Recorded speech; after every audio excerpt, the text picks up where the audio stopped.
What is going on, NFL fans, and welcome back to another episode of the NFL Whip Around. I'm Jeff Hartman, joined by Coach Kevin Smith. Week 5 of the NFL is in the books. It is flying by, Coach. How goes it? It's going great. I mean, we said this last week on the show, that we're now starting to get an idea about who some of these teams are, and are they contenders or pretenders? And I think we saw some interesting verification of that this past weekend. I mean, if you go back to week 1, like right after week 1 and some of the storylines we were discussing, I mean, man, the NFL has turned into a knee-jerk reaction league. It has turned into the what have you done lately league. And you start to see these trends now entering week 5 now into week 6, and you can see, like, okay, we're seeing that separation. We're seeing that these teams could be considered contenders, whereas these are definitely not. I'm going to ask you real quick at the top of the show, do you see that line of demarcation being even greater than last year in terms of the haves and the have-nots? I definitely see it with the have-nots. I think we have a much better idea of who's out as opposed to who's really in, because there are some new names, that are being kicked about as potential contenders, and I don't know if we know for sure about them. And then some of the teams that we feel like, they're going to be really good. Well, are they? So I mean, I think that's the hazier area is who's legit. That's true. And one team that we're going to start the show off with in our first topic is a team that a lot of people are saying are legit, and it's difficult to find a way to say that they aren't based on the fact that they're 4-1. We're talking about the Indianapolis Colts. You've talked about Daniel Jones, Danny Dimes, as we call him. They completely routed the Raiders 40-6 on Sunday. And again, they're 4-1. Is it time that we take them serious as an AFC contender, Coach? Well, first of all, great job so far by Shane Steichen, his OC, Jim Bob Cooter, one of the great names in all of football. Your offensive coordinator's name, if your offensive coordinator's named Jim Bob Cooter and you're not in the wishbone, something's wrong, But they've done a phenomenal job with Daniel Jones, and just really building around the strengths of that Colts team.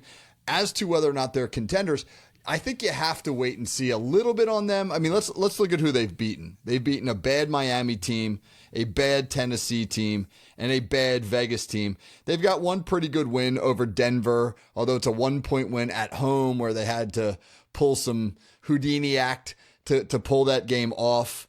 The best team they've played against the Rams they lost to. You look at their upcoming schedule. It is a cake schedule. Their next 5 games: Arizona, the Chargers, who look like a mess right now, Tennessee, at Pittsburgh could be a tough game, and then Atlanta. I mean, I can see them going 4-1 in that next 5 games. And if the Colts are sitting there at 8-2 before they get to a little tougher stretch when they get, the Chiefs and Houston and Seattle, those will be some tough games, but they have a chance to really put some major distance between themselves and the rest of the division. Yeah, and when you look at the division, it is a softer division. I mean, Tennessee is bad. They won their first game. That's great. Good for them. But they're bad. Most would say that Texans, even though they blew the doors off the Ravens, we'll talk about that a little bit later in the show, they're not what they once were in terms of the overall scope of things. The Jaguars are, to me, a huge question mark. And we're recording this before the Monday night game where they host the Kansas City Chiefs. But you can only play the teams on your schedule. And that's something that I think sometimes fans, they kind of just push to the side. This is not college football. This is not high school football where in some areas you get to pick your opponents. You get to pick, okay, the homecoming game in college, Alabama's going to host Good Sisters of the Poor or whatever. And so you don't have those games. They can't go back and tell the NFL, could we please play a harder schedule? You're in a bad division, so you're going to play those teams twice. And I can't remember where they finished last year, but they definitely didn't win the division, so they weren't playing a first-place schedule there in the AFC. I think this is a situation where the Colts are just a lot better. No one's talking about Anthony Richardson anymore because Daniel Jones has kind of cemented himself as at least the starter for this year. But again, are they for real? I don't know when we're going to find that out, Coach, because like you said, their upcoming schedule is not great. What would you need to see from the Colts for you to say, you know what, regardless of schedule, they're doing the thing? Well, I look at, again, those upcoming 5 games. you should go 4-1. I'm not going to say who they're going to lose to, but to expect them to win all 5 is asking a bit much. And then you get to this stretch in November, late November, early December. Kansas City, Houston, Jacksonville, Seattle, San Francisco, Jacksonville, Houston to end the season. Those are challenging games. So if they're 8-2 entering that stretch, then I think that they're contenders. I think that they're a real, you got to be they've done what they need to do, and now it's the home stretch, and we'll see. I will be stunned if we see this team fade off. If they can run the ball the way that they have, and Jonathan Taylor looks really good, they're using that run to set up everything else that they want to do. If they can keep this up, again, I'd be stunned if all of a sudden they go on some lengthy losing streak. I don't think the Colts are going anywhere. Would you agree? Agree, definitely. Okay. Let's go to our next topic. Road wins. Some road wins for some big teams, 2 in particular. And I want to ask you which one you thought was the better road victory. We're talking about the Denver Broncos going into Philadelphia, knocking off a then undefeated Eagles team, or the New England Patriots going into Orchard Park in Buffalo and beating a then undefeated Bills team. There's no more undefeated teams in the league anymore after these 2 weeks. Coach, which one was better for you, the Broncos win or the Patriots win? I really enjoyed watching that Patriots-Bills game. That felt like 2 good teams playing. The Patriots look like they're a much improved team. But Denver down 17-3 entering the fourth quarter, looking utterly lifeless on offense. Bo Nix, I had his numbers somewhere. Entering the fourth quarter was something like 12 for 25 for 117 yards. He looked confused. The Philly defense was fast and aggressive. It just felt like, hey, all right, now we're in the fourth quarter. The Eagles are going to pound the ball, and they'll probably put up a late score, and this is going to be like a 24-10 game. But, man, it just magically turned it on, man. Bo Nix in the fourth quarter was 12 out of 14 for 140-something yards out of the blue and looked completely in command. I mean, you couldn't get more of a 180 from what he had done the first 3 quarters. I don't think anybody saw that coming in that particular fashion. Not that Denver couldn't upset them, but just that at that point, you're down 14 to the Eagles, who have won 20 straight games where Jalen Hurts has gone start to finish. I was really impressed by that. Well, to me, I watched a lot of that game, and I kept on thinking to myself, okay, again, you talked about the halftime lead. This is where let's get Saquon Barkley to just grind it out, that offensive line. Saquon Barkley finishes 6 carries for 30 yards. Yeah. What the hell's going on with Philadelphia's run game? Oh, man, Jeff, let me tell you. The Philadelphia sports radio. I drove my kids to work to school this morning. I just listened to like 10 minutes of it. The Phillies blew a 3-0 lead in their playoff game on Saturday, and then the Eagles blew a 17-3 lead in the Philadelphia sports fan is a combustible group right now, Jeff. They're ready to go off. But to your point, Kevin Patullo, the offensive coordinator, he called 9 designed runs. 9. I mean, Jalen Hurts scrambled for a few more carries, but they had 9 called runs in that game. I mean, that's a recipe for disaster. I don't care who you are. Yeah. I mean, they only had 11 total carries for 45 yards. I don't understand what's going on in Philadelphia, and it makes you wonder, like, okay, they were 4-0 and they won some big games, but is this sustainable, what they're trying to do and the way that they're building this? It's definitely not what we're used to seeing. And I don't want to discredit what Denver did. Denver absolutely came storming back, and Bo Nix finishes throwing for 242 yards, no interceptions, and 1 touchdown. I do want to talk, though, about the Sunday night game. Going into Buffalo is a really tough place to play. But when you have those division matchups and you've got those underlying the storylines there, whether you're talking about, Stephon Diggs going back to Buffalo, they're wearing their whiteout uniforms, all that stuff. What a road win for the New England Patriots. And I got to say that I think this says more about New England than it does maybe some kinks in the armor in Buffalo. Would you agree with that? Yeah, I absolutely agree with it. New England was a disaster last year. 4-win team or a 3-win team, whatever it was. The culture was broken.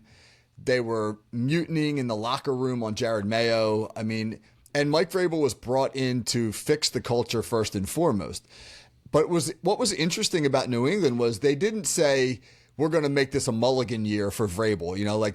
We're going to win 2 or 3 games, but as long as he gets the locker room right, we'll be happy. They spent a ton of money in free agency. They were extremely aggressive in trying to build out that roster. and to provide Drake May some of the pieces, particularly on offense, to improve that unit. And you saw it pay off, man. Stephon Diggs had a huge night, 145 or so yards receiving. Drake May made some great plays down the stretch, and the defense is legit. And so like that Patriots team feels like it's built to go into anywhere in any stadium and compete. I'm not going to say win. I don't know how, if they can do that on a weekly basis, but they can be competitive. I mean, we saw it against the Steelers a couple weeks ago. I mean, New England got the better of Pittsburgh for 2.5 quarters in that game. So I think they could be a fringe playoff team. They could be. And I want to say this about Buffalo. I still stand by the only way you're going to slow them down and potentially win the game is if you force them to turn the ball over, which they did 3 times in this game. Josh Allen threw an interception. He also had a fumble. They had 3 total, 2 fumbles lost with an interception thrown. That's what you're going to have to do against Buffalo. And they actually have been a really great team in terms of protecting the football the last few years. And I want to say they only had 2 turnovers heading into this game, so they more than doubled that total. I think Buffalo is still a really good team. I don't think there's cause for concern, but the Patriots, hey, they put their name in the hat. Right now, they're one of those teams. And yes, their overall record is 3-2, but right now the AFC, no one's running away with it. So I wouldn't sleep on the Patriots either. Any other final thoughts about either one of these games, Coach? Well, I think we're seeing, I know this is going to segue us into our next topic or one of our next topics, but we're seeing some great development out of some of these young quarterbacks. Drake May went toe-to-toe with Josh Allen on Sunday night. And that was pretty cool to watch. I mean, this is a guy whose game is evolving seemingly on a weekly basis. And that is a great segue. Let's talk about those quarterbacks from the 2024 class. Based on their play so far, try to rank them. Okay, so the top 6 quarterbacks were Caleb Williams, Jaden Daniels, Drake May, Michael Penix, J.J. McCarthy, and Bo Nix. So if you want to rank them 1 through 6, that's fine. Or if you just want to do your top 3, Coach, however you want to do it, let's try that. Yeah, interesting. I mean, I think Jaden Daniels is still, the class of the class, so to speak. You can't take that away from him because he's been a little dinged up this year. Fantastic rookie year, and we'll have to see obviously how he goes. But the 2 guys I would put as the next 2 in that conversation are the 2 we just mentioned. I mean, Bo Nix and Drake May. I feel their body of work and the level of improvement they've shown since they first entered the starting lineup has been significant. Getting Bo Nix with Sean Payton, getting Drake May with Josh McDaniels, I think has been incredibly beneficial to their careers. Building a good line around them, both bringing in some skill players that can help. I mean, you just see the arc for those 2 players being exactly where you would want it to be. I mean, right now, Michael Penix is struggling a little bit in Atlanta. J.J. McCarthy's barely been able to get on the field, and Caleb Williams has really been up and down. So I don't know if we can take anything definitive from those 3 guys. But as for that first group, those guys have all the earmarks of being franchise quarterbacks. It's hard for me to disagree with your rankings there. My question would be, are there any of these quarterbacks would you say that their arrow is not trending up, but maybe down? Well, it's hard to say that the arrow is trending down on J.J. McCarthy, but you have to wonder if the Vikings are kicking themselves for parting ways with Sam Darnold. I mean, he looks pretty good. Yeah. He was in a big shootout with Baker Mayfield yesterday. I mean, that was an exciting game. I mean, Sam Darnold looks like he's picked up in Seattle where he left off in Minnesota. And with the Vikings, their quarterback situation, they don't want to obviously go too long with Carson Wentz as their guy. And what do we know about McCarthy? I mean, the sample size is small. He can't stay healthy. It just feels as though they may have some buyer's remorse there. I would say, yeah, J.J. McCarthy and then Michael Penix. It's just really tough to gauge what they're doing down in Atlanta. I don't think it's a good team. I don't even know if that team is trending in the right direction, but they do have some skill players around him. I think this is a good group, though. And Jaden Daniels with another, man, the Commanders go across country and beat the Chargers out there in L.A., so it's a good win for him coming off of injury. So we'll see. Caleb Williams was off this week. I think the Bears had a bye. So that class remains kind of it's a really good group. Would you say that's one of the best quarterback classes we've seen in a while? I mean, we're going to have to hold off on them for a little bit. There are a couple of good ones a few years back. The C.J. Stroud class produced some good players, but Well, I'll hold off. It's got the potential, certainly. I mean, 6 out of the top 12 picks in that draft for quarterbacks. Absolutely. And I think some people think about like all the quarterback classes, and they earmark like the 2004, and there were only 3 quarterbacks that were legit in that draft. You know, you had Eli Manning, Phillip Rivers, Ben Roethlisberger. I mean, outside of that, I mean, those were like the 3 guys. Like this has 6 players. Like, so I think it's a pretty good crop, even if you don't have any future Hall of Famers there as of right now. Speaking of the Steelers, mentioned Ben Roethlisberger, let's talk about the AFC North. A lot of people thought that division was the best in the league, and it has been just a few years ago. And at one point, they had 3 playoff teams from that division. But boy, does it stink right now. We'll put it that way. Baltimore, Cleveland, and Cincinnati all lost on Sunday and are combined 4-11 on the season. Pittsburgh, who was on a bye, well, they lead the division at 3-1. What do you think about the AFC North, and who do you see winning it? Oof. That is a race to the bottom, it feels like right now in the AFC North, man. Because if you look at it, all of those teams have major issues, right? The Browns are not ready for prime time. You know, they don't have their quarterback yet. They got a great defense, at least they have an identity, but they're not going to be able to win enough games with that offense. The Bengals are without Joe Burrow for the next 2 months. I mean, Jake Browning looked awful yesterday in what I saw of him. Their defense stinks. I mean, they're not going anywhere. The Ravens are just a JV team right now with all of their injuries. They're 1-4. They got to play the Rams this week. That could be 1-5. Man, you get to 1-5, and I don't, you know, it just gets pretty hard to dig out of that hole. And the Steelers might be the least impressive 3-1 team in the league. I mean, they're just, you know, Mike Tomlin likes to say that style points don't matter. Well, thank God, because there haven't been the style in which Pittsburgh's gotten it done hasn't been impressive. And Pittsburgh's toughest games are ahead of them. They have not played an incredibly difficult schedule to this point in the season. I mean, 9-8 could win that division right now.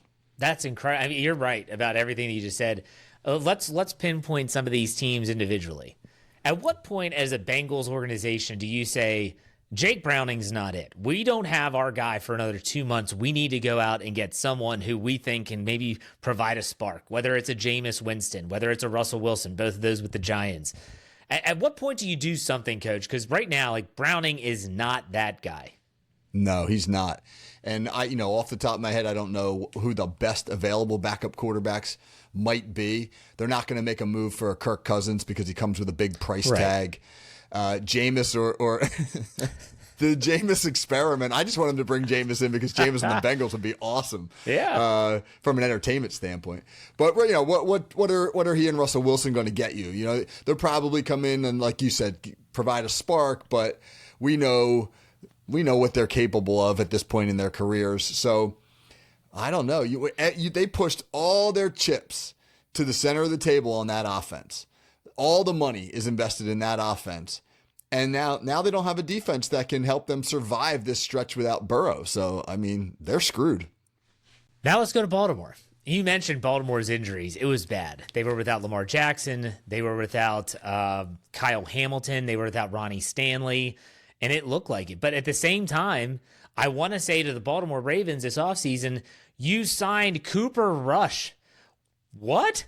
He has that is like the furthest thing from a Lamar Jackson style backup that you could find. They used to have Tyler Huntley all the time. He was a great backup for what they would want to do.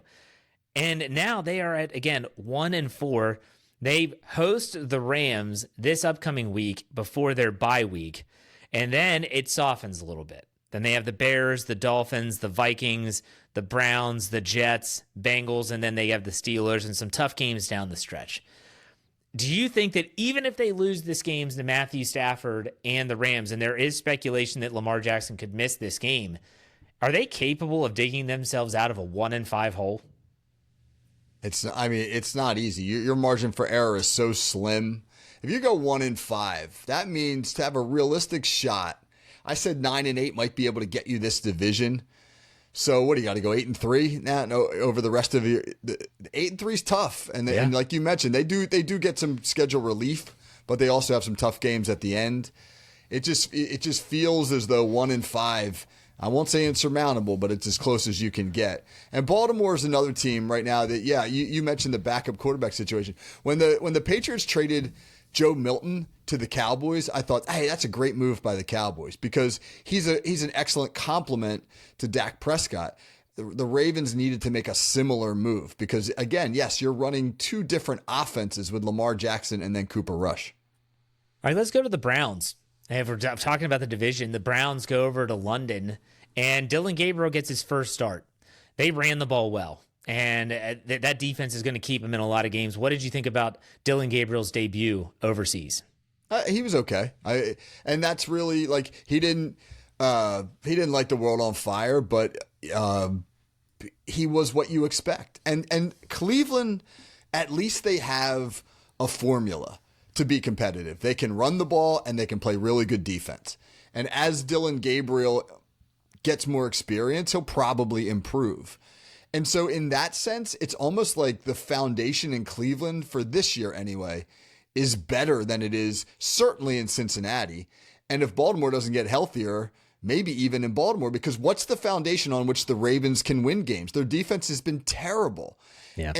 And they've got, for the moment, a backup quarterback. Cincinnati, same deal. So at least Cleveland will be in ball games. Like I expect them to give Pittsburgh everything the Steelers can handle next week when those two teams play.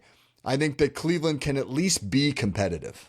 I agree with you. And I think that the way that they set this up with Dylan Gabriel not getting his first start until this juncture was smart. And he got to sit behind Joe Flacco. He got to see it. And I'm sure that your buddy, Coach Stefanski, would never admit it, but there was probably deep down inside he knew this is a year that we've got to start to figure things out in terms of what do we have. So you draft two quarterbacks, you got to find out what you have this year, and you can't wait. And so they did that. So let's talk about the Steelers lastly in the AFC North, since that's what we're talking about. The Steelers were on a bye week. They find their division lead get exponentially greater without even playing a football game. Their upcoming schedule is interesting. They host Cleveland. Again, Cleveland just coming back off the international game. They have to travel to Pittsburgh. Then they go to the Bengals on Thursday night. Then they host the Packers on Sunday night, and then they host the Colts. What do you think about that next 4-game stretch for Pittsburgh? If the Steelers could go 3-1 in that stretch, they'd be in a really good position. Yeah. Because you've got two winnable games against the Ohio teams, and then you've got two tough games back to back. And if you split those tough games between Green Bay and Indy and win those Ohio games, and now Pittsburgh's 6-2 with the rest of the division floundering, then they're in pretty good shape. So that'll be interesting to see. I mean, Pittsburgh's got two major issues. They have to fix their secondary. They've had a lot of communication breakdowns and given up some big plays in the passing game. They got to get the offensive line more consistent so they can run the ball better. If they can do those two things, they just had their bye. Maybe they've been able to address those issues. Then they should come out in fairly good shape. And that would put them at 6-2, and that would be a really good record in the AFC, which seems like it's just a muddled mess right now at the top. Yeah. So we'll see how that goes.